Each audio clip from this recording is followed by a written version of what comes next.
Okay, wow. This is going to be fun. Tibetan Buddhism, quantum physics. You weren't kidding when you said you wanted to go deep. Looks like SkyGazingPodCast is our main source material for this deep dive. I think you'll be surprised by how much it ties together. Yeah, this rainbow body thing, right off the bat, it's pretty wild. They say the body dissolves into pure light when you die.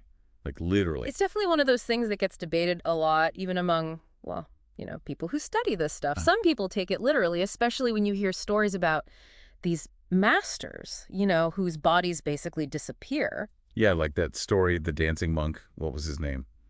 Kempo Achos. Right, Kenpo Achos. Poof, gone. Just clothes and hair left behind.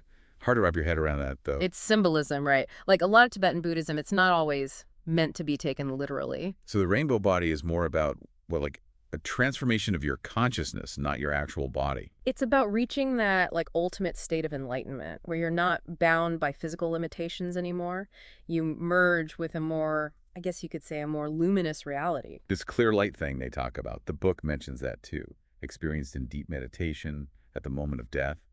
Is that part of it, that clear light? It's all connected. Clear light, it's like, think of it as the fundamental essence of everything, the ground of being. And in Dzogchen, that's, well, the highest path in Tibetan Buddhism.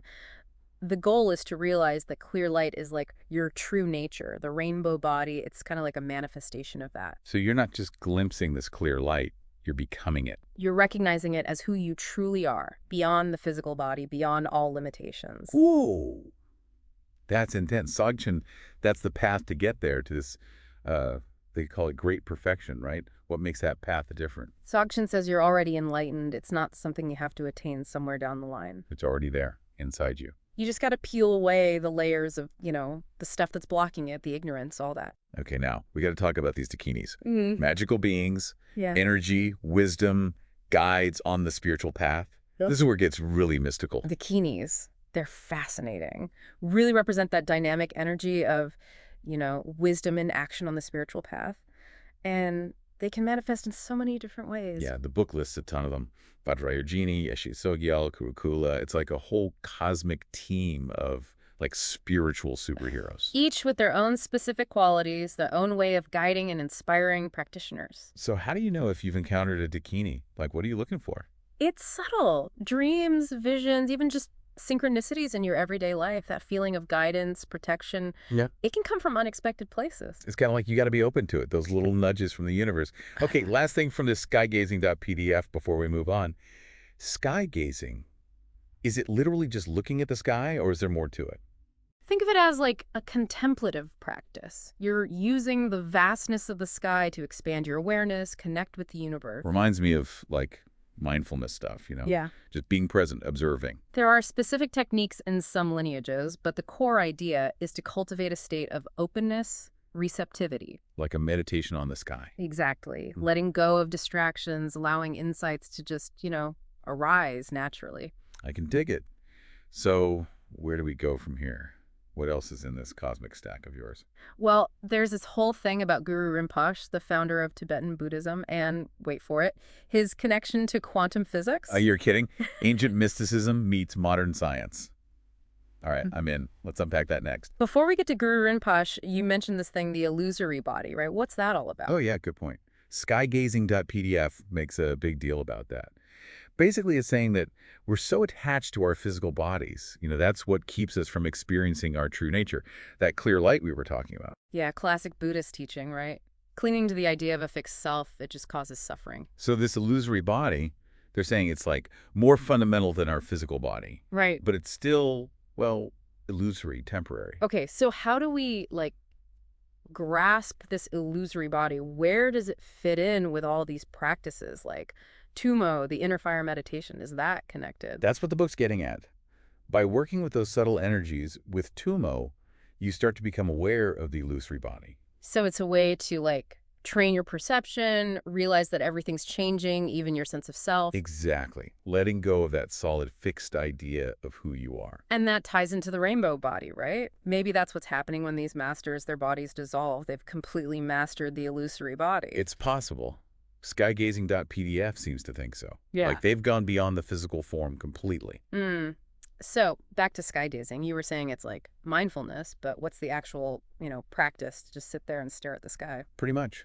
Find a quiet spot outside if you can and just look up. Any time of day or... The book says dawn and dusk are good, when the sky's all colorful.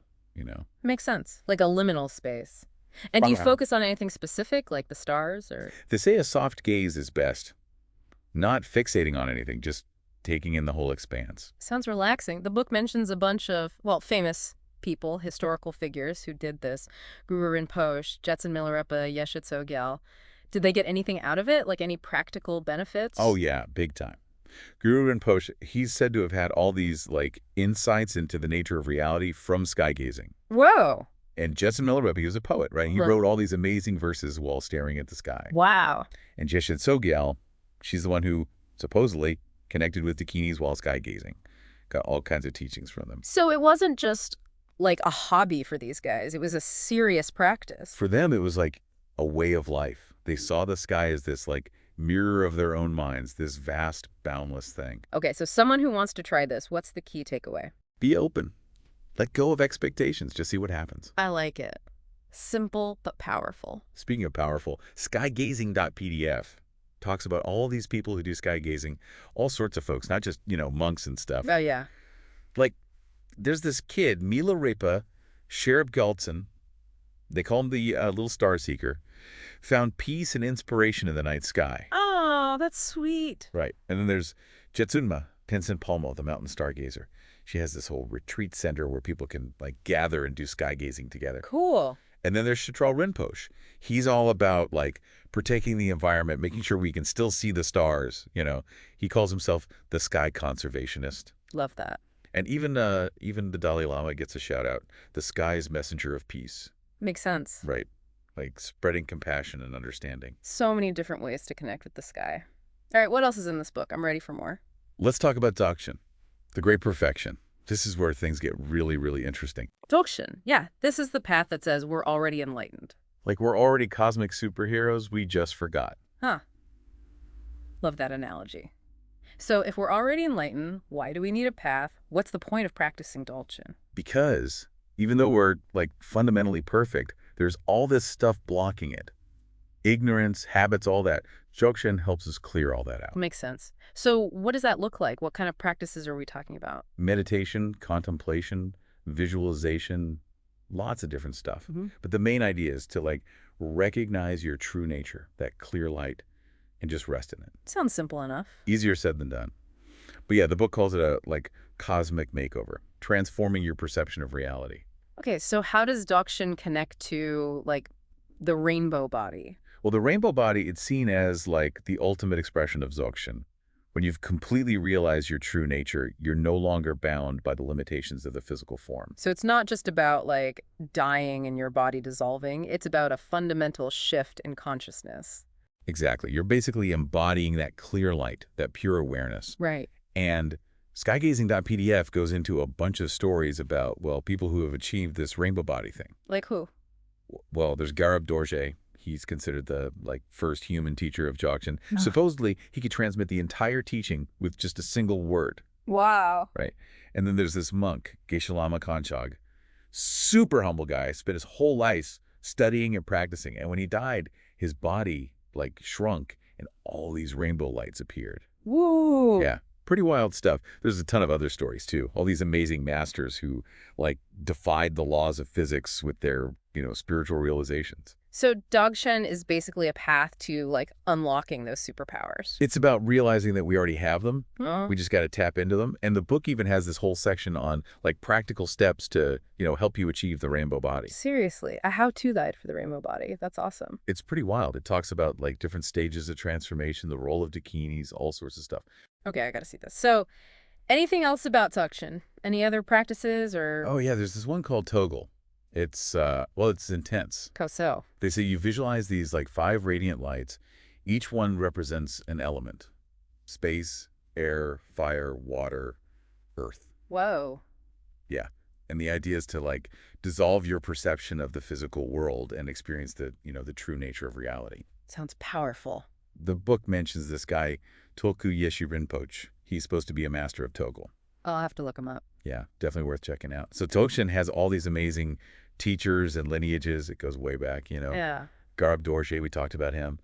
But there's also like Manju Srimitra, Sri Singha, Vimalamitra, all these like legendary figures who help transmit these teachings. So it's not just like one person's ideas, it's a whole tradition. Exactly. And it's still alive today. There are still masters teaching Dzogchen all over the world. That's pretty amazing. So who are some of these like modern day masters? Oh man, there are so many.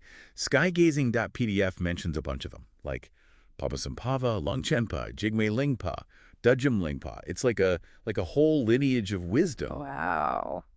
That's a lot to take in. Oh, and I almost forgot. There's Nyala Pamadundal.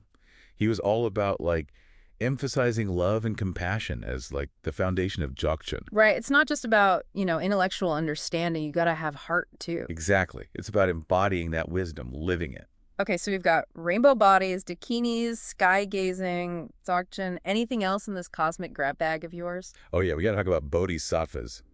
SkyGazing.pdf calls them buddies on a big loving mission. Bodhisattvas. Okay, remind me, what are they again? Basically, they're these enlightened beings who could like totally chill out in nirvana, but they choose to stick around and help us out instead. Seriously. That's incredibly selfless. Right. They're all about compassion, helping all beings achieve enlightenment. So they're like cosmic social workers. Huh. I guess you could say that. But they're more than just, do-gooders. They embody different aspects of enlightenment. Okay, so give me some examples. Who are some of these bodhisattva buddies? Well, there's Avalokiteshvara, the one with like 1,000 arms, always ready to help no matter what. 1,000 arms. That's a lot of helping hands. Right. And then there's Manjushri. He's the wisdom dude. Mm-hmm. Helps us see things clearly, solve problems. So like the ultimate therapist. Maybe. And then there's Ksitigarbha.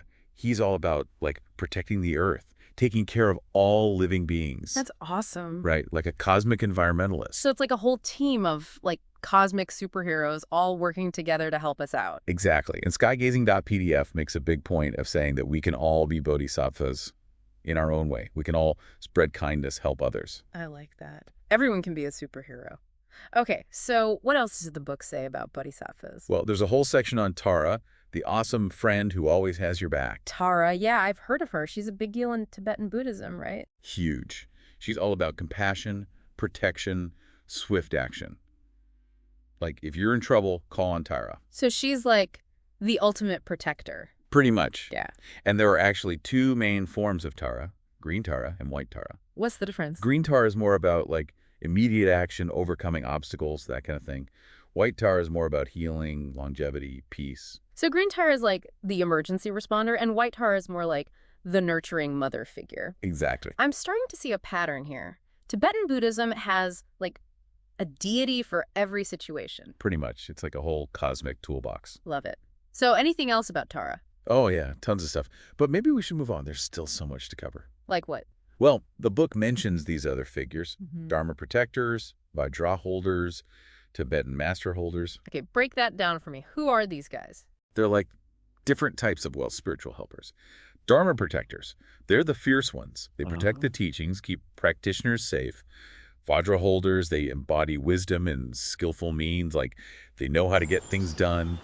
And Tibetan master holders, they're the ones who like transmit the teachings, make sure the lineage stays pure.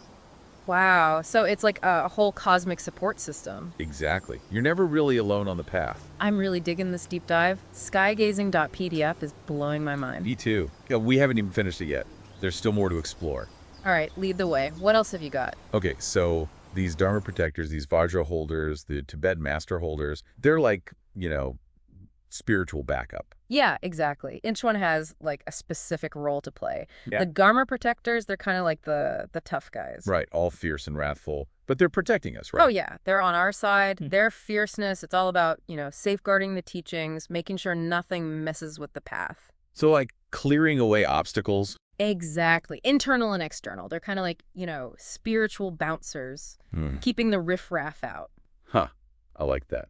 Okay, so what about those Vajra holders? Yeah. They're the wise ones. They're the ones who have like mastered wisdom in action. That Vajra, it's like a symbol of that, that thunderbolt thing. Right.